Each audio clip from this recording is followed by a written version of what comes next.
Lockup death. ಅಯ್ಯೋ ಆ dress ಹಾಕೊಂಡೆ sir ನಾನು. ಈ ಲಂಗ ಎತ್ತು ಒಂದ ಹೆಂಗ್ ಮಾಡೋದು, ಅಷ್ಟು ದೂರ ಹೋಗು. ಆ ಹಿಂದೆನೆ 4 ಜನ ಬರೋರು. ಮೇಕಪ್ ಯಾರೋ ಬಹಳ ಚೆನ್ನಾಗಿ ಮಾಡಿದ್ರು ಮೇಕಪ್. ಅದು ಅದೇನೋ ಹೇಳ್ತಾರಲ್ಲ, ಹೆಡ್ಲೈಟ್ ಇದೆಲ್ಲ ಸೀಟ್ ಗೀಟ್ ಎಲ್ಲ ಇದೆ ರೀ. ಯಾಕೆ ಹಿಂದೆನೆ ಬರ್ತಿದ್ರಿ? ಹೋಗಿ ನಿಂಪಾಡಿ ನೀವು ಹೋಗಿ ಸರ್. ನಾನು ಒಂದ ಮಾಡ್ಬೇಕ್ರಿ, ಹೋಗಿ ಸರ್. ನೀವಿದ್ರೆ ನಂಗೆ ಬರಲ್ಲ ರೀ. ಅಯ್ಯೋ ಇದೊಳ್ಳೆ ಕರ್ಮಕ್ಕನ್ರಿ ಇದು. ಆಮೇಲೆ ಆ ಕಡೆ ಹೋಗಿ ಒಂದ ಮಾಡ್ಕೊಂಡು ಬರೀವು. ಅದು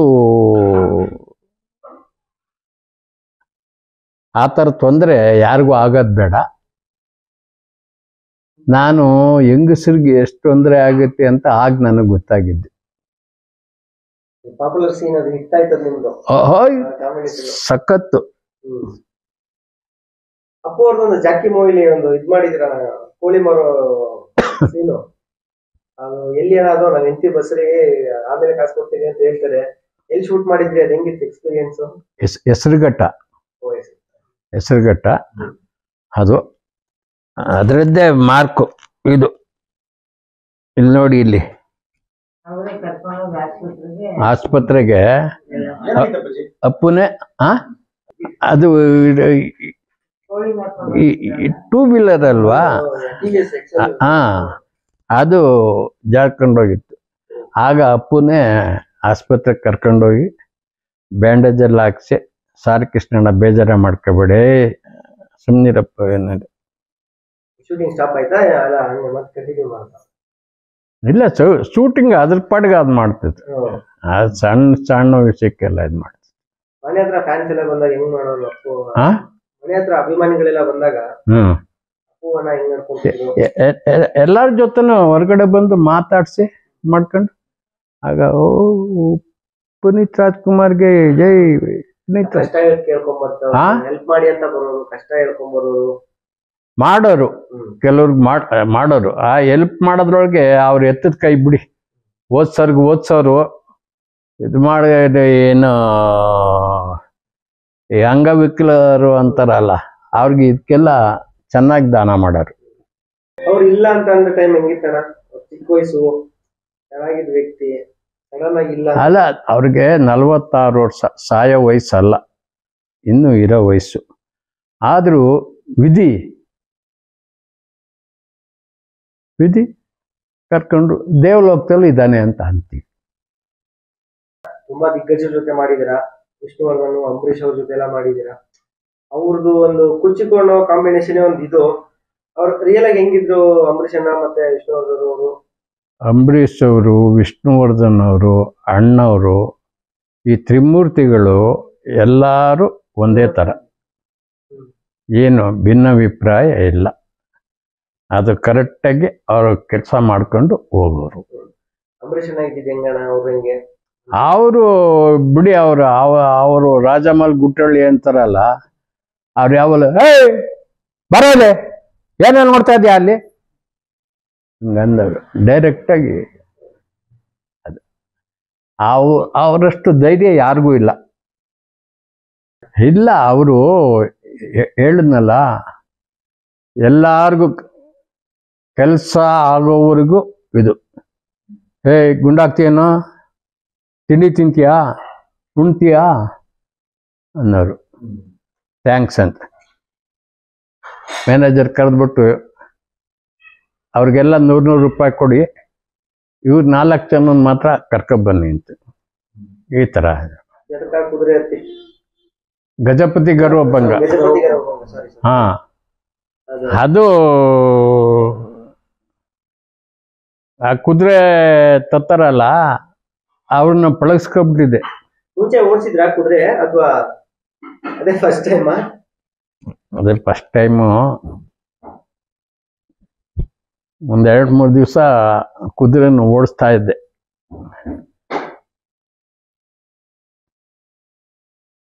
ಆ ಕಡೆಯಿಂದ ಬರ್ತದೆ, ಇಲ್ಲಿ ಕುದುರೆ ಗ್ಯಾಂಗ್ ಇರೋದಲ್ಲ, ಇಲ್ಲಿಗೆ ಬರೋದು ಅದು. ಸರ್ ಅದು ಕುದುರೆ ಗ್ಯಾಂಗ್ ಎಲ್ಲಿ ಇರ್ತದೆ ಅಲ್ಲಿಗೆ ಬರ್ತದೆ, ಅದು ಹೆಂಗೆ ಇದು ಮಾಡಿದ್ರು. ಸರಿ ಬಿಡಿ, ನಾನು ಇದು ಮಾಡ್ಕೊತೀನಿ. ಇಲ್ಲಿ ಕುದುರೆ ಗ್ಯಾಂಗ್ ಇದ್ರೆ ಕ್ಯಾಮ್ರಾ ಇಡೋರಲ್ಲ ಹಿಂಗೆ, ಅದೇ ಇದು ಮಾಡ್ಕೊಂಡು ಆ ಜಾಗಕ್ಕೆ ಬರೋದು. ಸಾಂಗ್ ತುಂಬಾ ಹಿಟ್ ಸಾಂಗ್ ಅದು. ಹೌದು. ಅದೊಂದು ಪದ ಆಡ್ತೀರಾ? ಜಟ್ಕಾ ಕುದುರೆ ಅತ್ತಿ ಪ್ಯಾಟೆಗೊಗ್ಗಮ್ಮ, ಜರ್ದ ಬೀಡ ತಿಂತ ಕರ್ಗ ನೋಡಮ್ಮ. ಮಾಲಾಶ್ರೀ ಅವ್ರ ಜೊತೆ ಮಾಡಿದ ಅನುಭವ ಹೆಂಗೆ? ಅವಾಗ ಗಜಪತಿ ಗರ್ವಭಂಗದಲ್ಲಿ ಅವರು ಮುಖಕ್ಕೆಲ್ಲ ಸಗಣಿ ಎಲ್ಲ ಮೆತ್ತು ಬಿಟ್ಟಿದ್ರು. ಏನು ಅದನ್ನ ಸಾರಿ ಕೃಷ್ಣ ಸಾರಿ ಕೃಷ್ಣ ಅಂತ ಅಂದ್ರು. ಇಲ್ಲ ಆಯ್ತಮ್ಮ ಅಂತ ಅದು ಒದಿಬಾರ್ದ ಜಾಗದಲ್ಲಿ ಒದ್ರು. ಅವಾಗ ನಾನು ನನ್ನ ಹೆಂಡ್ತಿಗೆ ಹೇಳಿದ್ದೆ, ಒಂದು ಸ್ವಲ್ಪ ಉಪ್ಪು ಶಾಖ ಕೊಡು ಅಂತ ಅಂದೆ. ಎಲ್ಲಿಗೆ ಅಂದ್ರು. ಎಲ್ಲಿ ಕೊಡ್ತೀಯ ಇಲ್ಲಿಗೆ ಅಂತ ಅಂದೆ. ಅಲ್ಲಿ ಯಾಕ್ರಿ ಏನ್ ಮಾಡಕ್ ಹೋಗಿದ್ರಿ? ಏನು ಇಲ್ಲಮ್ಮ, ಮಿಸ್ ಆಗಿದಾಯ್ತು. ಸುನಿಲ್ಲ ಬಹಳ ಒಳ್ಳೆ ನಟ, ಅವ್ರು ಸಾಯ್ಬಾರ್ದಾಗಿತ್ತು. ನಾವು 4 ಜನ ಫ್ರೆಂಡ್ಸು ಆ ಥರ ಇದ್ದು ಎಲ್ಲರೂ. ರಾಜ, ಸುನೀಲ್, ಇಂದುಧರ್, ನಾನು ಹಾಗೆ ಇದ್ದು, ಹಾಗೆ ಬೆಳ್ಕೊಂಡು. ಮಿಸ್ಟರ್ ಸಂತೋಷ್ ಕುಮಾರ್ ಊರ್ಬಾಗಲ್, ನಾನು ಯಾರು ಗೊತ್ತಾ? SP ಸಾಂಗ್ಯಾನ, ಅವನ ತಮ್ಮ SI ಸಾಲಿಯಾನ. ಈ ಸಾಲಿಯಾನ ಸಾಕ್ಷಿ ಇಲ್ದಲೆ ಯಾವ ಕೇಸನ್ನು ಮುಟ್ಟಲ್ಲ, ಮುಟ್ಟೋದನ್ನ ಅಷ್ಟು ಸುಲಭವಾಗಿ ಬಿಡಲ್ಲ. Are you understand?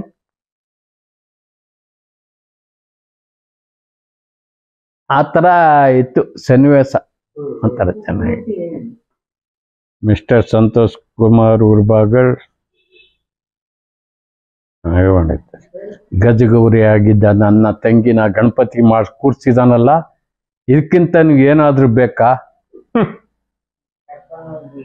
ಇಲ್ಲ, ಈಗಿನ ಹುಡುಗರು ಬಹಳ ಬತ್ತಿದಂಗೆ ಆತ್ರ. ನನ್ಗೆ ಎಷ್ಟು ಗಂಟೆ ಮುಗೀತದೆ, ಶೂಟಿಂಗ್ ಸ್ಟಾರ್ಟ್ ಆಗಕ್ಕೆ ಗತಿ ಇಲ್ಲ. ಇನ್ನ ಬೆಳೀರಿ ಅಂದ್ರೆ ಎಲ್ಲಿ ಬೆಳೀತಾರೆ? ಬಂದು ಡೈರೆಕ್ಟ್ರು, ಕ್ಯಾಮ್ರಾಮನ್ನು ಇವ್ರಿಗೆಲ್ಲ ನಮಸ್ಕಾರ ಮಾಡ್ಕೊಂಡು ಅವ್ರು ಹೇಳ್ದಂಗೆ ಕೇಳ್ಕೊಂಡು ಹೋದ್ರೆ ಆ ಸಿನಿಮಾ ಚೆನ್ನಾಗಿ ಹೋಗುತ್ತೆ. ಹೋಗಲ್ಲ, ಹೋಗುತ್ತೆ.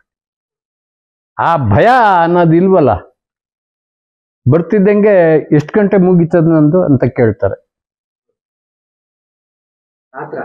ಆತ್ರ ಇರಬಾರ್ದು. ಕರೆಕ್ಟಾಗಿ ಕೊಟ್ಟಿದ್ದು ಬೆಳೆಸ್ಕೊಂಡು ಹೋದ್ರೆ ಆಗ ಅವರು ಬೆಳಿಬೋದು, ಇನ್ನೊಬ್ಬರನ್ನು ಬೆಳೆಸ್ಬೋದು. ಯಶ್ ಅವ್ರದ್ದು ಹೇಳ್ತಾ ಇದ್ರಿ. ಯಶ್ ಅವರು ಅವಾಗ ಇನ್ನು ಬೆಳೆಯುವಂತ ನಟ, ಈಗ ದೊಡ್ಡ ಪ್ಯಾನ್ ಇಂಡಿಯಾ ಸ್ಟಾರ್ ಆಗಿದ್ದಾರೆ.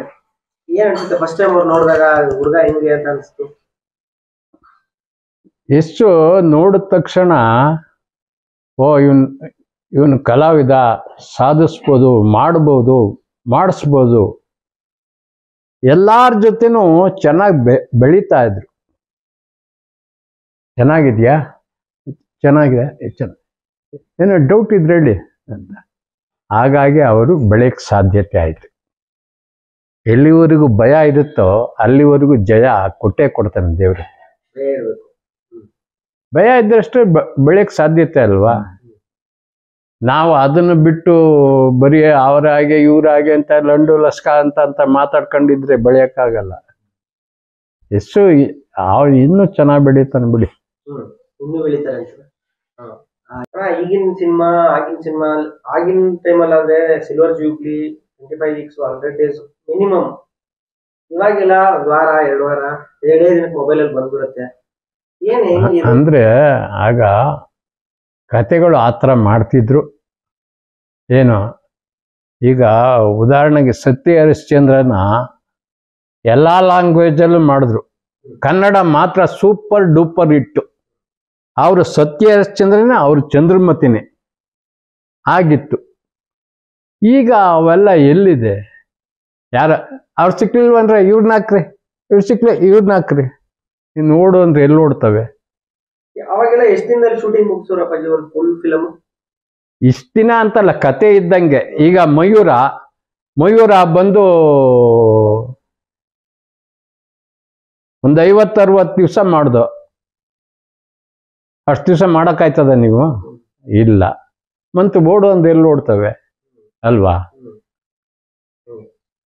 ಅಸ್ಟೆಂಟಾಗಿ ಮಾಡಿ ಅದೊಂದು ಸ್ವಲ್ಪ ಅನುಭವ ಏನಾದ್ರು ಹೇಳ್ತೀರಾ? ಒಂದು 30-40 ಸಿನಿಮಾ ಮಾಡಿದೆ ಅಸಿಸ್ಟೆಂಟ್ ಡೈರೆಕ್ಟರ್ ಆಗಿ. ನಾನು ಅಸಿಸ್ಟೆಂಟ್ ಡೈರೆಕ್ಟರ್ ಅಂದ್ರೆ ಅಲ್ಲಿ ಪ್ರತಿ ಒಂದು ಕೆಲಸನೇ ನಾನು ಮಾಡ್ತಾ ಇದ್ದೆ. ನಾನು ಪ್ರೊಡ್ಯೂಸರು ನಾನೇ, ಡೈರೆಕ್ಟ್ರು ನಾನೇ, ಅಸಿಸ್ಟೆಂಟ್ ಡೈರೆಕ್ಟ್ರು ನಾನೇ, ಕ್ಲಾಪ್ ಬಾಯಿ ನಾನೇ. ಹಾಗೆ ಎಲ್ಲ ಕೆಲಸನೂ ಮಾಡ್ಕೊಂಡು ಹೋಗ್ತಾ ಇದ್ದು. ಹಾಗಾಗಿ ಹೊನ್ನವಳ್ಳಿ ಕೃಷ್ಣ ಬೆಳೆಯೋಕ್ಕೆ ಸಾಧ್ಯತೆ ಆಯಿತು. ನಾನು ಈಗ ಬರೋರಿಗೆ ಹೇಳೋದು, ನೀವು ಬೆಳಿಬೇಕು ಅಂದರೆ ಒಂದು ಸ್ವಲ್ಪ ಭಯ, ಭಕ್ತಿ, ಶ್ರದ್ಧೆ ಇದ್ದರೆ ಬೆಳೆಯೋಕ್ಕೆ ಸಾಧ್ಯತೆ ಆಗುತ್ತೆ. ಇಲ್ಲ ಅಂದರೆ 3 ದಿವಸಕ್ಕೆ ಗಂಟು ಮುಟ್ಟೆ ಕಟ್ಕೊಂಡು ನೀವು ಹೋಗ್ಬೇಕಾಗತ್ತೆ ಅಂತ. ಈಗಿನ ಯೂತ್ಸ್ಗೆ ಏನಾದ್ರು ಕಿವಿ ಮಾತು ಹೇಳೋದಾದ್ರೆ, ಅಥವಾ ಈಗ ಬರ್ತಾ ಇರೋ ಹೊಸ ಕಾಮಿಡಿ ನಟರಿಗೆ, ಪೋಷಕ ಕಲಾವಿದರಿಗೆ? ಇಲ್ಲ, ಅದು ನಾನು ಹೇಳೋದು ಬೆಳೆಸ್ಕೊಂಡು ಹೋಗ್ಬೇಕು, ಉಳಿಸ್ಕೊಂಡು ಹೋಗ್ಬೇಕು. ಹಾಗಾಗಿ ಅದು ಸಾಧ್ಯತೆ. ಬೆಳೆಯೋಕ್ಕೂ ನಾವೇ ಕಾರಣ, ಉಳಿಸ್ಕೊಳ್ದೆ ಇರೋದಕ್ಕೂ ನಾವೇ ಕಾರಣ. ಹಾಗಾಗಿ ನಾನು ಈಗ ಬರ್ತಕ್ಕಂಥ ಯುವಕರಿಗೆ ಹೇಳೋದು, ಎಲ್ಲಿವರೆಗೂ ಭಯ ಇರುತ್ತೆ ಅಲ್ಲಿವರೆಗೂ ಜಯ ಸಿಗುತ್ತೆ. ಅದನ್ನು ಉಳಿಸ್ಕೊಳ್ಳಿ, ಬೆಳೆಸ್ಕೊಂಡು ಹೋಗಿ ಅಂತ ಹೇಳ್ತೀನಿ.